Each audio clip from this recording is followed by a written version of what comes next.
because you never hear anybody talking about who's the best out of Tom Brady and Peyton Manning.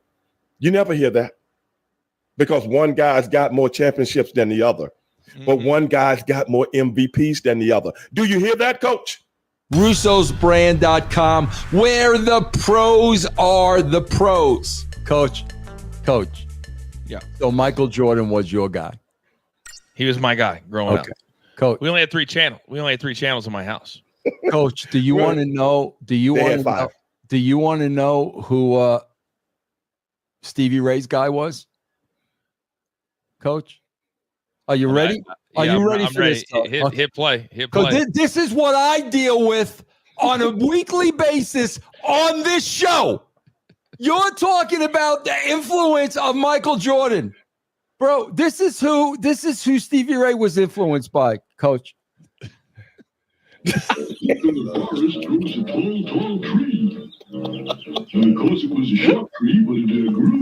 This is who he was influenced by as a kid.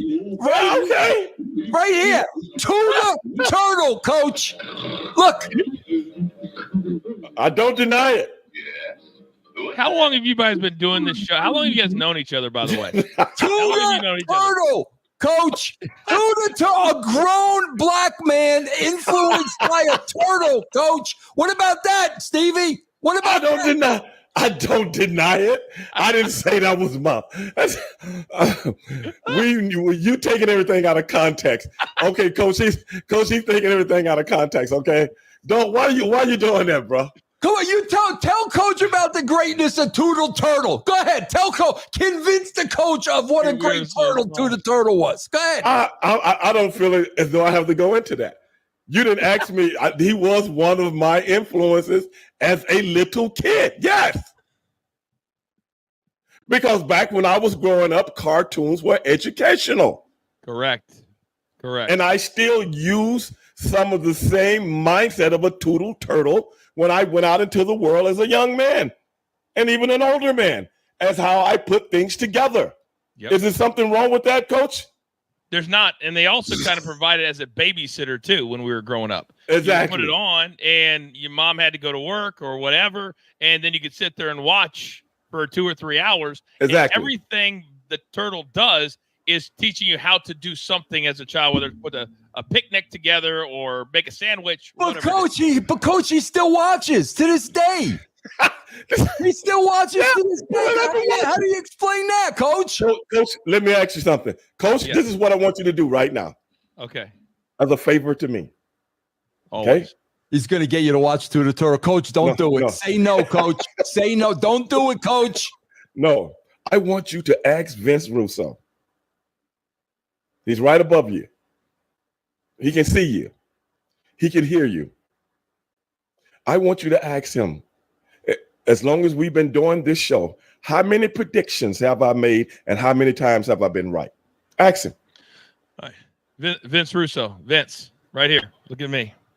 In the length of time that you've been doing this incredibly important educational show with Stevie Ray, how many predictions has he made, and how many have those been wrong? No, I gotta give him that, man. Stevie says something on this show, and a week or two later, it always comes to fruition. I will give you that, Stevie. So why are you trying to bury me? Why, when Coach come on the show, you try to bury me? I just showed him about the great Tootle Turtle I had. And what do you got against Tootle Turtle? What do you got against Tootle? Tootle Turtle was educational for me as a young African-American kid, okay, coming up, in my community. All my friends as kids, we watched that show, Vince. Something wrong with that? And I tell people today, this is why he's bringing that up, Coach, because I say a situation that's going on, this is like Tootle Turtle. I can make certain examples of certain things that's going on in the world. And I say, this is Tootle Turtle 101. You know what I say all the time? I say sometimes you got to dumb it down. If you want everybody to watch you and hear the important things that you say, you've got to make comparisons that, Vince, people can understand. Now, and people can understand a Tootle Turtle cartoon and other cartoons too. So I think it's a really smart thing. And Vince, you should be ashamed of yourself. That's for making right. fun of this man right Oh, here. come on. Yeah. Is Shame this yourself. the coach turn? Is this the coach turn? And nobody did it better, baby. Let's go. Oh, okay, coach. Going back to the Michael Jordan thing. Yeah. To convince all young people, because I heard a lot of young basketball players, the ones that's in their early 20s, man, I might have to change my thought pattern now because I didn't know this, that, and the other. That's what I heard him saying, coach. And I don't know if you heard him. These are some of the young stars in the NBA right now. So it worked. It's working. But I've always said this when it comes to Michael Jordan. I lived through that era. And when they make the comparisons, and they do this on purpose, especially when it comes to African-American athletes, because you never hear anybody talking about who's the best out of Tom Brady and Peyton Manning. You never hear that because one guy's got more championships than the other, but one guy's got more MVPs than the other. Do you hear that, coach? Do you ever hear that? No, not when it comes to those Okay, guys. I'm just showing you how the media works, and coach works in the media, but I'm just saying the powers that be. You never want those two going together, but you can always take the guys from the neighborhood and have these kind of scrimmages. I have a problem with that, coach. That's all.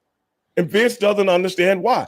In your world, that's cool. In my world, it's not, because it cycles down from generation to generation and people to people on every single solitary level, from first grade, second grade, third grade. You'll find these people doing that, arguing over this, that, and the other, and it's detrimental to our communities. And I have a problem with it because it starts at the top, which makes it okay to do it for everybody else. I got a problem with that, coach. Well, from that perspective, you're spot on. And I think as we've kind of gone through the last, I mean, at the meat of the Jordan years, it was the mid-'90s. So we're talking 30 years. And about every 10 years, you've got a new star that comes along. It was Kobe, then it was LeBron, and then it's the young guys that weren't even alive back then. So in that respect, there does need to be some responsibility, which is why, all kidding aside, shows like this need to happen more. You guys need to do more because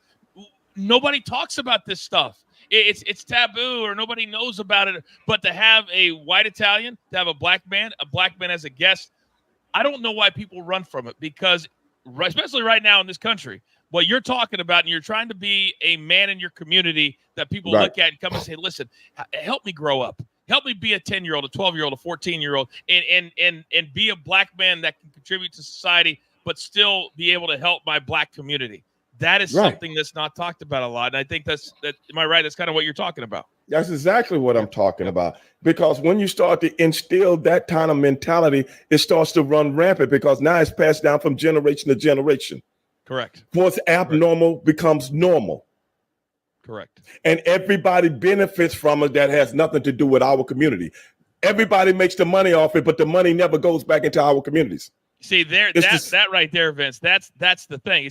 Is Michael's making $150 million a year. It's a $1.5 billion business. Right. LeBron doesn't make as much, but he catches, I think, kind of where Stevie Ray's coming from, that LeBron James has done a lot of things for the community. He's got a school, and maybe they don't have the best academic record. So the media will go after the academic record instead of the fact that he's trying. And it's really, really hard to try and do these things, because, all due respect to Michael, he never started a school. He never started these different things. LeBron's got a production company. He does a show called The Shop. The Shop is where all black people get around the barbershop, which is where black people talk mostly in the neighborhood and really chop it up. And they can get in arguments, but they don't get in fights. Right. And that is too complete. And so I think to give LeBron that credit is certainly something we should probably do more of. And another thing is, Michael never had to deal with the kind of scrutiny that LeBron James had to deal with. From the time he was 16 years old, the scrutiny of somebody putting you in position to be the best in the world at what you do, and he does it with no problem. That's never been done by any athlete before, that somebody gave him the golden ticket, and he was like, I don't even need the golden ticket. I know I'm going to be the best. 5 years. Yeah. Michael Jordan became 5 years later than LeBron. And really 7. I watched LeBron play in New Jersey when he was 16 years old. Right. And everybody makes a big deal. Now NIL money is nothing. Guys are getting money. If you're good, you get money. And Right. he got offered an SUV, and people were like, oh, it was the end of the world. Right. That's the world that he lived in back then. Right. That's what Right. you had to do to get a guy.